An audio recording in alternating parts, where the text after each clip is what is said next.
Someet. My name is Wawea Notinoki from the Menominee Nation of Wisconsin. And today we're with the SDI department, which is the Sustainable Development Department at the College of Menominee Nation, the Kashina campus. And today we're going to share with you some of basic lip plantain salve making, and we're going to be using our good old plantain leaf here. Which our ancestors used, our ancient ones used for many years.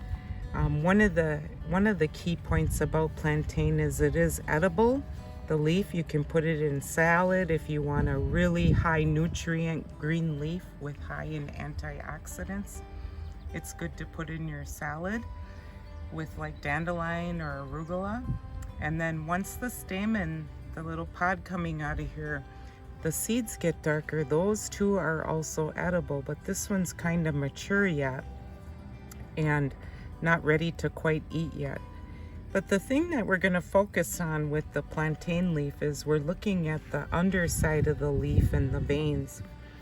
I always tell my kids when I'm teaching, a good idea is to look at these two stamens that come out. They're always pointing out. That's a good way to identify it. It's an oval, roundish leaf. And then the vein, the medicine in this leaf is what we use for bee stings. I often tell this story. We were at the August powwow and my kids were small. And there were kids all over playing. Some were playing in the woods, and all of a sudden we heard this loud scream, and I looked, and in the distance ground bees were following a child, and he got stung numerous times. And I looked down, and we had plantain all around us, and I told my kids, let's quick pick this and put this on his bee stings, and everybody helped. But what they would do is they would chew this leaf, chew it up, put it on the sting, and then wrap it in a poultice. So our ancient ones used it that way. Today, you can also just break that vein with your nail and stick it on there. And then use another leaf if you have to, or chew it. So that's what we're focusing on today. And what I did was the SDI kids went out and harvested our own plantain for this over on the grounds here down the phenology trail. And so what I did was I kept this on low, and I only infused this probably 8 to 10 hours on low. And if you look at it, it's got a really nice green pigment to it. That's kind of what you want. That's the veins of that leaf in there, and some of the pigment of the leaf, but the medicinal part is in the veins. So the first step was that we picked probably 2 handfuls of leaves, and I stuck them in there the old way. 1 handful was always a cup to measure. Thumb size was a tablespoon. And I stuck both grapeseed oil and almond oil in there, a carrier oil, which acts as a preservative for the medicine, for the salve that we're making. And I've also had people use this salve for different eczemas too. If it's like a wet, weepy eczema, it's really helps dry it up. But what it does is it takes the histamine out of the bee sting when it starts to swell. That's what the medicine does. It also helps with inflammation in that area as well as blood flow in that area. So it's a really nice medicine to use. If we're eating it, it's really good for our bloodstream, really high in antioxidants. Like green foods just have this way of, they give our bodies energy, they help rejuvenate us, and we eat a lot of them at our house, and I really promote that. I always joke around with my kids at my age, it's all about maintenance, so we gotta eat a lot of green food. Okay, so the first step was that we infused that.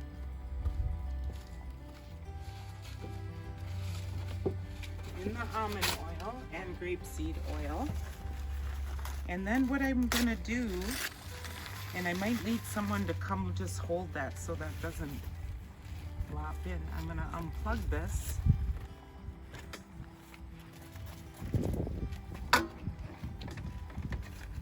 So our second step is we've got an unbleached cheesecloth here.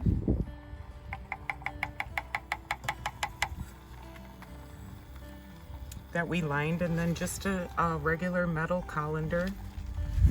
Sometimes have to use metal in these kinds of situations only because the liquid is extremely hot. If kids are trying to do this at home, I would really recommend you have an adult with you, and you want to be really careful when you pour this in because you don't want to splash anything.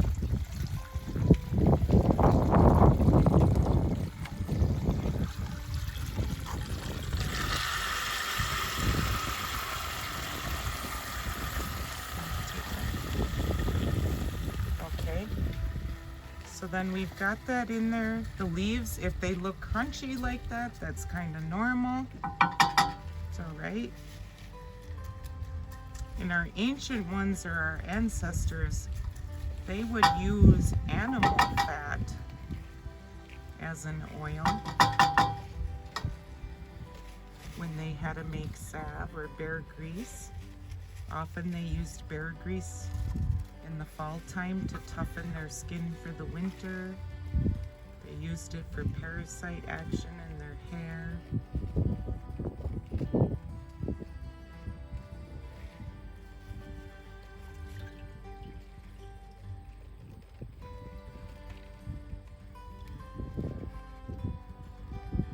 And if you get sediment in there, that's okay. Sometimes you get a little extract of the plant.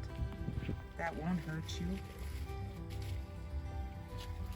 I've also seen people use this for cold sores.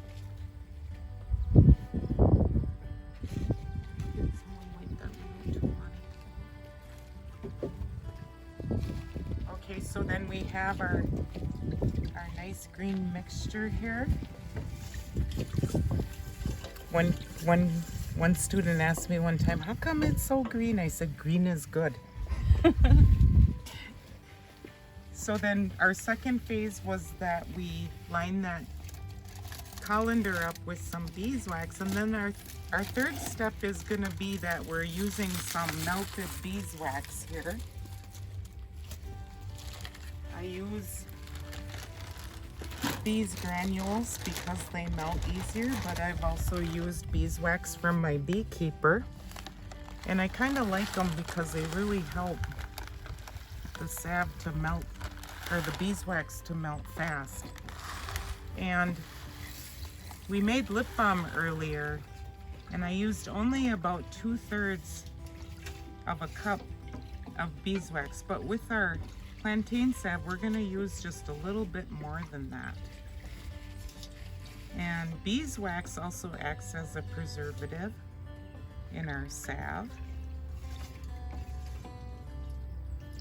because we have an all-natural salve here. We're not adding any kind of chemical preservative in here.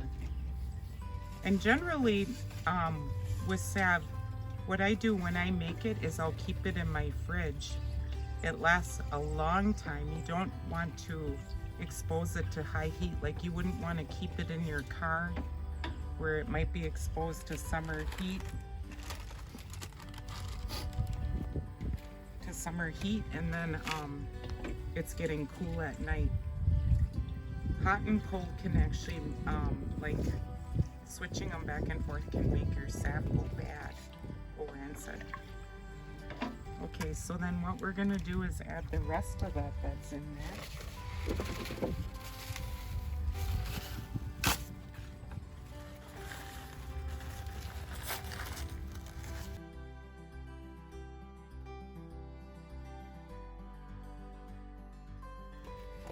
Okay, and then we're gonna mix that up. That's all mixed up nice. And if you're unsure if you have enough beeswax in there or not, what I do is I just take a little dabble and just put it on a plate or in a scoop and just let that get solid to see if that's the consistency that you want it. If it's not thick enough for you, then just add some more beeswax, because the beeswax is what solidifies it for you. But then beeswax also acts as a protective for the skin, so it's kind of like a natural band-aid when you're using it in salve. So you see that's nice and solid. That's kind of where I want it. I think that's really good right there. So then our last step is going to be containering it. And I've got the girls putting some drops of lavender in here, which lavender acts as a natural antibiotic. It's got hundreds of uses. It's a nervine. It hits the central nervous system, calms us down, helps us get rest at night. And so my last step is to container it. So what I'll probably do is have someone add like 5 drops of the lavender oil in it, and then have somebody stir it with the toothpick. I'll put these over here so they're... Sure.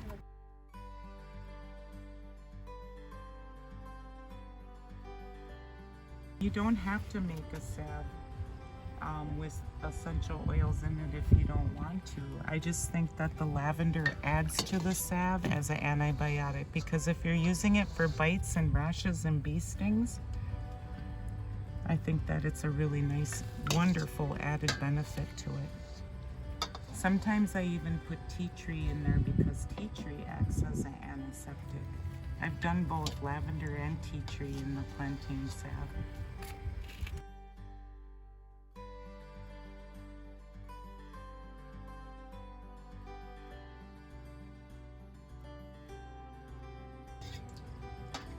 And what you're attaining is, you want a nice green tinge to it. If it's light, you might want to, in just some tips, you might want to infuse it just a little bit longer.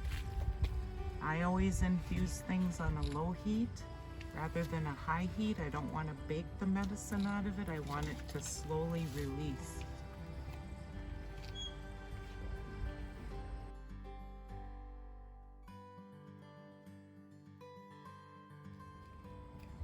So in closing, you know, we want to remember that if we're out in the wilderness, we're even outside, that if we have this plantain leaf, and if you want to follow me over here, we'll just show this one right here. It grows pretty common in the ground. It's everywhere.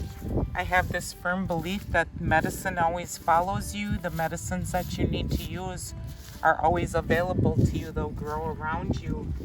So a key factor is the little stamens that grow out. It's an edible plant, both the leaf, high in antioxidants, and then the little seeds, once they get brown, these are still too immature. You can eat those as well. And then it benefits our skin as far as inflammation and releasing the histamine from a bee sting.